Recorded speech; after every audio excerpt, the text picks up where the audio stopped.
when you wrote Never Split the Difference, was there anything that you really took away that you, explaining it, you learned it a little bit more for yourself?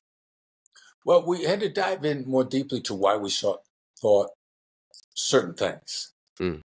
And one of them, which is coming up in my thinking a lot more these days, is the idea of goals. Mm-hmm. And I think goals are limiting.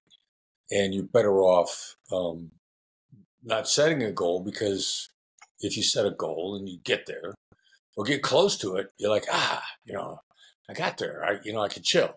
The finish line, I can relax. And that's very limiting. And when we first wrote the book, we being myself, my son Brandon, uncredited co-author, and Tal Ross. Mm-hmm. Tal says, you guys don't say anything about setting goals. And Brandon and I go like, yeah, because we don't set goals. It's limiting. Never be so sure of what you want that you wouldn't take something better. You get really sure of what you want, you get tunnel vision. You quit easily, early. Mm-hmm. And he's like, no. People don't think that way. People got to have goals. And so we got a little flip, and we said, well, then your goal is to exceed your goal. Now I realize there's an interesting distinction between, are you competitive, or are you ambitious? Principally one or the other. I'm more ambitious than I am competitive. Now, yeah, I like to do better than the people around me. But the idea that there is no finish line, you can constantly accelerate, constantly get better. And I became more aware of it on a couple of things. One of them is Masterclass. Mm-hmm. We're in the process of putting out another product with Masterclass, which I'm really looking forward to, maybe in the next couple of months. But Masterclass's ideal customer, they told me a couple of years ago, are cats. Curious, ambitious, 30-somethings.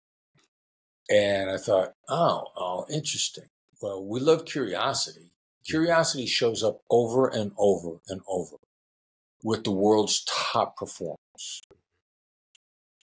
Ambitious people like innovative things. They want to innovate. They don't necessarily strive for perfection, because perfection is a fool's errand. But they like innovative things. And I find that competitive people who are only competitive, they quit as soon as they get near their goal. They relax too much. They're often too satisfied. They're often very unhappy.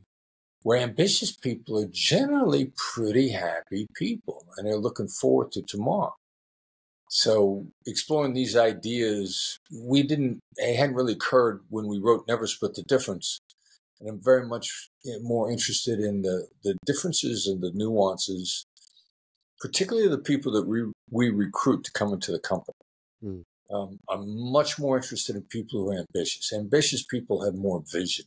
They see greater possibilities. Competitive people see what's around them and just want to equal it or slightly exceed. Yeah, goals seem to be something that we shoot for, but it usually, like you said, it limits us, because we can't possibly imagine. I could assume with the book for you couldn't imagine how massive it was going to be. If you set a goal to reach bestseller, like that was just the beginning of how much of an impact that you've had on people. So I'm with you on that. And I'm curious for you, when it comes to negotiation and all the work that you've put in, what do you feel that most people get wrong about negotiation? First of all, that it's adversarial, that it's a competitive thing, that you got to beat the other side, because then that's going to limit you. And the other thing too is, there's this offer, counter offer dynamic. And if one side makes an offer to me, then I got to contemplate it, and I got to think about my counter, and then I got to make the counter offer. That's really limiting stuff. And unless you're really good at it, you just don't see it. And most people, I like to think of it as Newtonian, if you will, versus thinking like Einstein. And what the hell am I talking about there? Well, Newton thought that there was a gravitational pull, and he couldn't quite explain it. And people think like maybe it's because the Earth spins around and there's a centrifugal force or something.